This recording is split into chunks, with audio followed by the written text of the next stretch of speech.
So we're talking today with South Dakota Hall of Fame 2023 inductee Bruce Bad Moccasin. Bruce, welcome. Thank you. Let me give a short version of your career, and then we'll start talking a little more in depth about your memories. Bruce is an enrolled member of the Crow Creek tribe, born in Chamberlain, raised in Pierre, went to school at the South Dakota School of Mines on an athletic scholarship, graduated as a civil engineer, later to get your master's from that same institution. But Bruce's entire career was spent in service to American Indians and Alaska Natives while with the Bureau of Indian Affairs and as a U.S. Public Health Service officer in the Indian Health Service. I was astounded to learn that you were believed to be the only engineer who rose through the commission corps of the U.S. Public Health Service from lieutenant to rear admiral. And at your retirement in 2002 as director of the Aberdeen Area Indian Health Service, Rear Admiral Bruce Bad Moccasin was responsible for 2,200 people, 8 hospitals, 7 health centers, and several clinics, an operating budget of over $200 million, and in service to 112,000 Native Americans across 17 tribes. On top of that, you are a South Dakota Hall of Fame, multiple Hall of Fame athlete, a father and a grandfather, and I also wanted to share that right after your retirement, you had a massive stroke. No one would know it to look at you. And did you kind of face that recovery like the athlete that you were in your younger days? Of how did it affect you? Well, after I retired from IHS, my job was just to time off and had a part-time engineer. That's what I wanted to do. And I rested for a while at home, look around the house. My wife and I went to a movie one night, like usually do. I sat down after home on the computer. I'm looking at a program for engineers, and just one day, just fell down. I never knew what happened, but it happened just like that. And I went back to Aberdeen, the hospital there, and after about 12 invasion in Aberdeen, and I decided that the doctor said I'll have to have a 6-month outpatient therapy, which I didn't know anything. I didn't know my name. I didn't know left or right. I couldn't walk, couldn't swallow, couldn't drive. I didn't know my relatives. I didn't know anything for a while. But with therapy and talk to speech people, I finally decided that at time with time off, rest with my wife. She's a nurse, so she helped me with my therapy. And for 6 months. And I was lucky, really. Most people don't have that kind of stroke. And I guess I was lucky, really. And of course, the doctor said that you're young, you have an engineer, so he said you should be okay, which he did. And so I think that it's good to think about when you have health problems, because I work people all the time, nurses and doctors, all the time. But I knew all things would happen, but I didn't think it to me, but it did. Yeah. I think that's interesting how you said you approach it. Engineers are notorious as being good problem solvers. Yeah. So you had a personal problem to solve, and attacking it that way is interesting. Yeah. Yeah. Well, let me go back and talk to you a little bit about your life and your career. When you think about some of the things that you consider your major milestones in your career, your athletic achievements and your work, what kind of things come to mind for you as major milestones? Well, I guess after my parents moved to Pierre, I was the youngest at the time. And You're about 2? I was about 3 or 4, something like that. Okay. And of course, I didn't know where it was. I mean, I was just a young person. But I decided, my mother said, you got to go to school. And that's what she said every time. She had, my parents had 8 kids. And my mother said, well, that schools here, and show up when you can. If you're sick, stay home, but most of the time go to school. So I did that through school there, through high school, and I stayed with all of the people that worked there at the school as well in the community, and I like that. It's a good place to be in Pierre. So when I decided to go to college, my parents they didn't want too much about college, but they told me to go on and back to school. And so I just said, well, I'll have to do it myself because parents didn't have any money for that stuff. Mm-hmm. So I decided how to do that, looking around where to get the money. So I worked on that. Why'd you pick the School of Mines? Well, I was at a track meet in the spring. I was sitting there getting ready to run, and my coach told me, he said, hey, there's a coach wants to talk to you about college. I didn't know who he was, he said, but he wants to talk to you about college. So I met with a young coach, and he showed up, he said, my name is Jim Captain. He's from Aberdeen, and he's a coach down in School of Mines.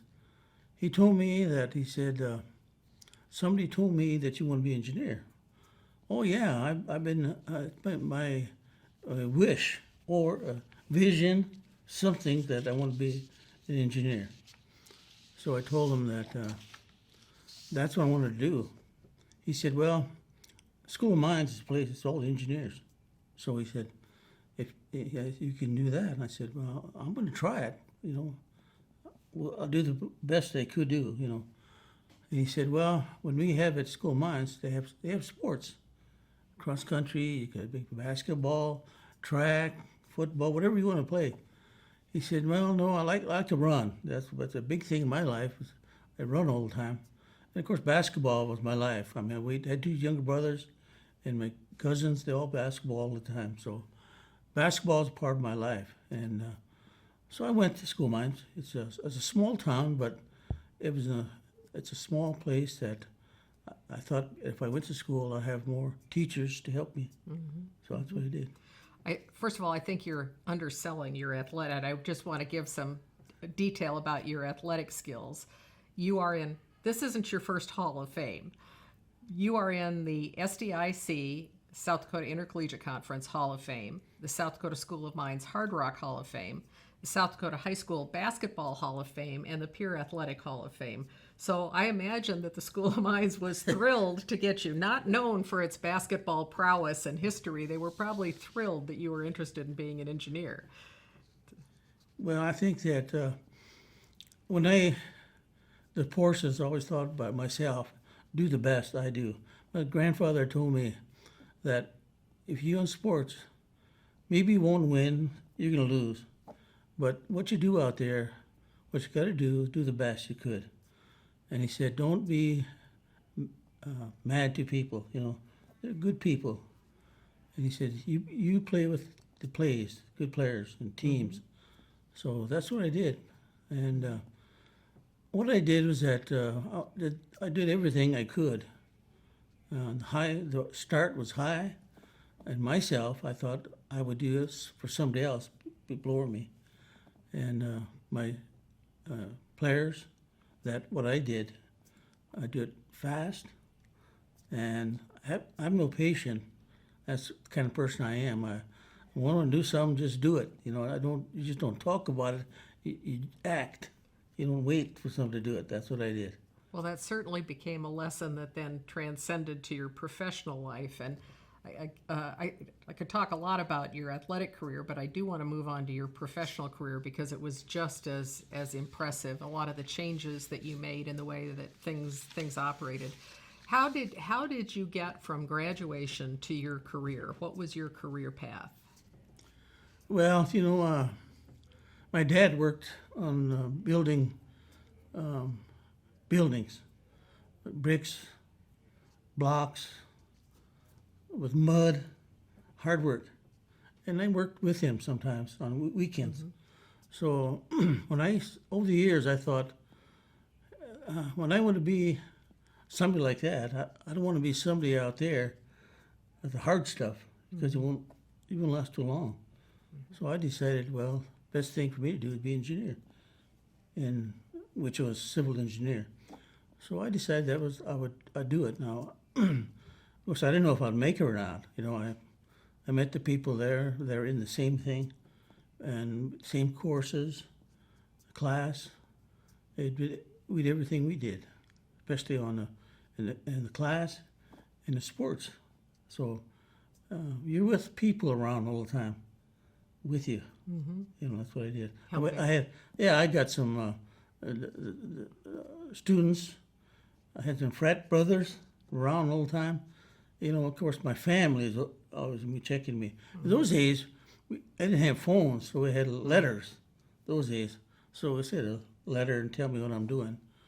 And but at the same time, I also got military service, and that's another problem because that's another thing to do, which was good. Told me how to get my time together every day. What I do every morning, get up, go to school, classes, and then I stop at about 3, practice, running, basketball. Your time's all easy all the day. I go home, a supper, a study till midnight or later, and the next day thing. And that's the deal I did for 4.5 years. And So you graduated from the School of Mines, and where did you go to work right after graduation?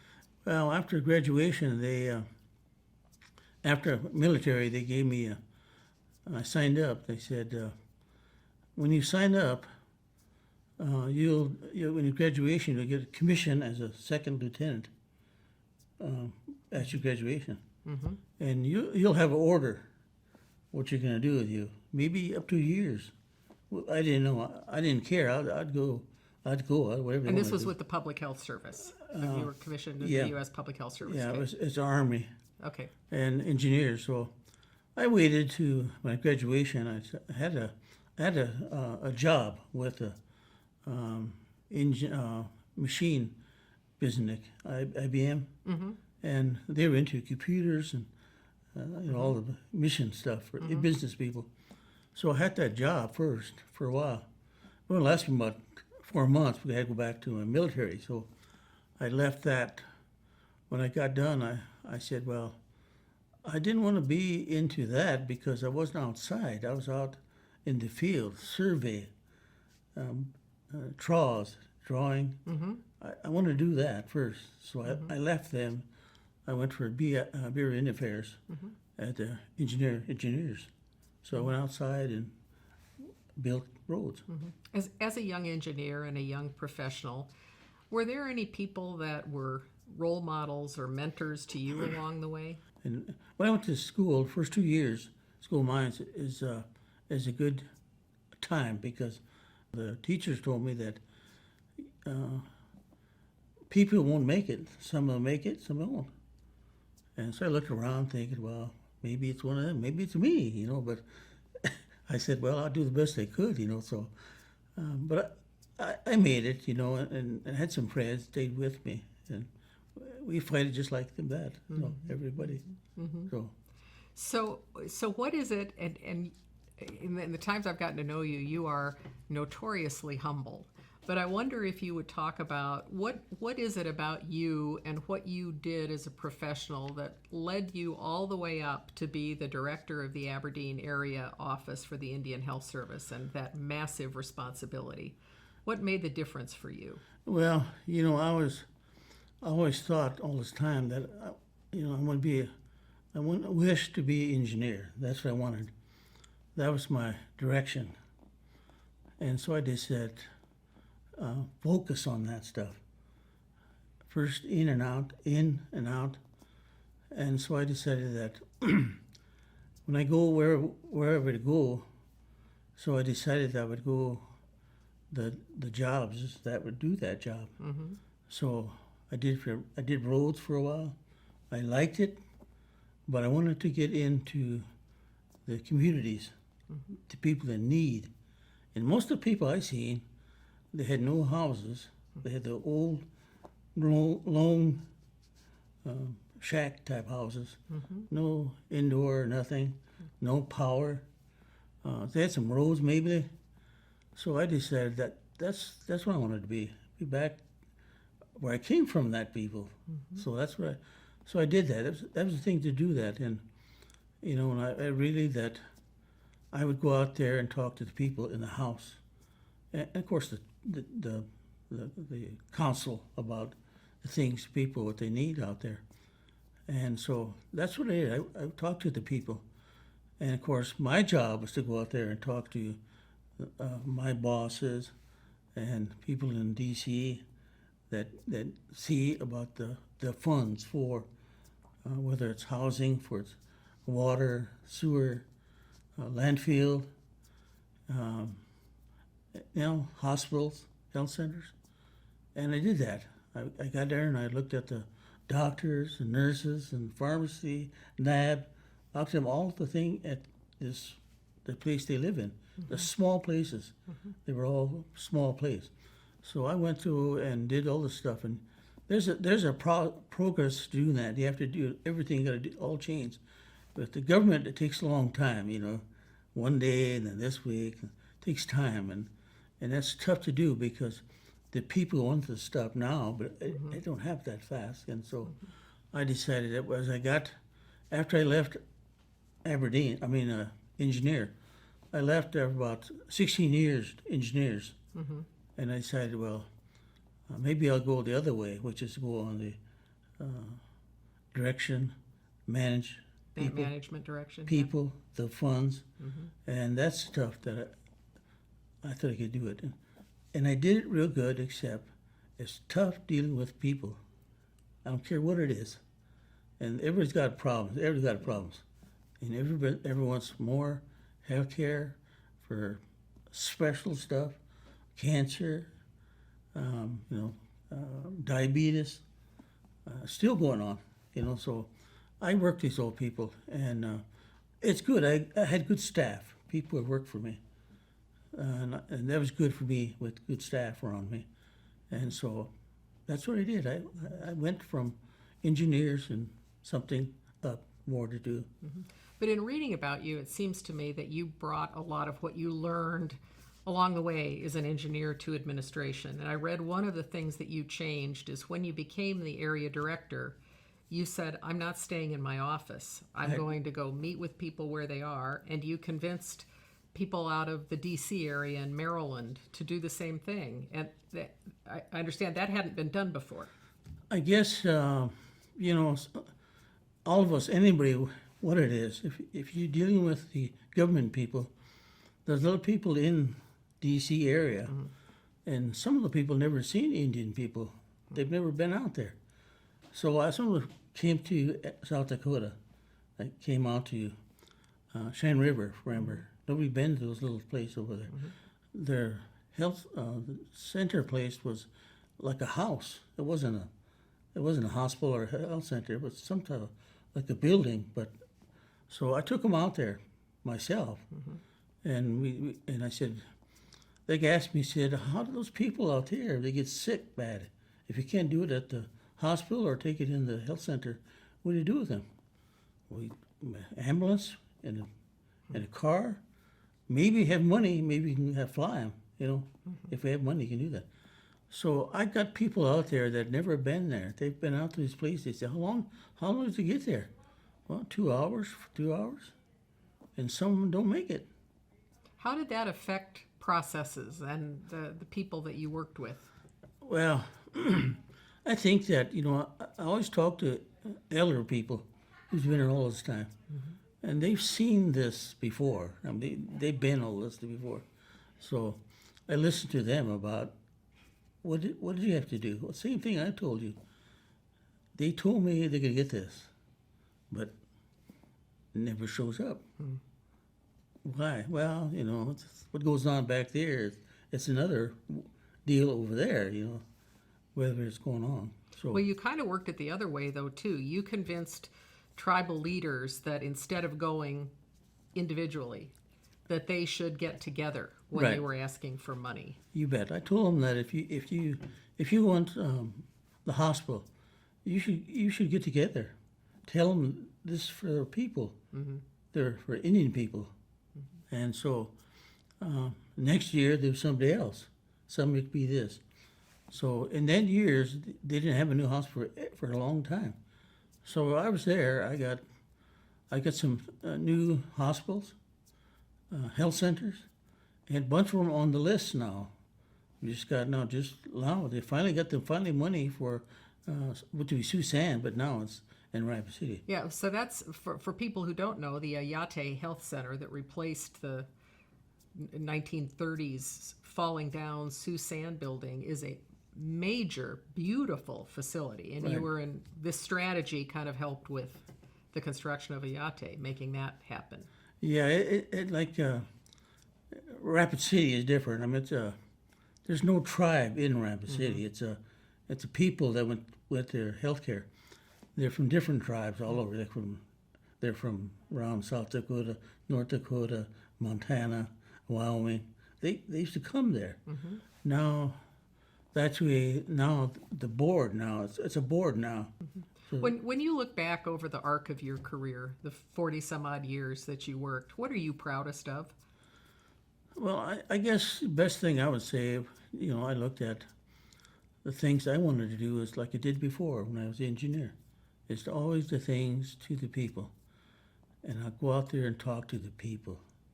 I didn't talk in the phone and talk to anybody. I'd go to councils on day or night, wherever they meet, and talk to them. And sometimes listen to their problems. Sometimes it's me, or HIHS. And I was there. I'm here to, what I do to fix the problem. But, I need your help, for Amberley. We got other people getting sick all the time. It isn't just, it's illness, it's from, and wrecks.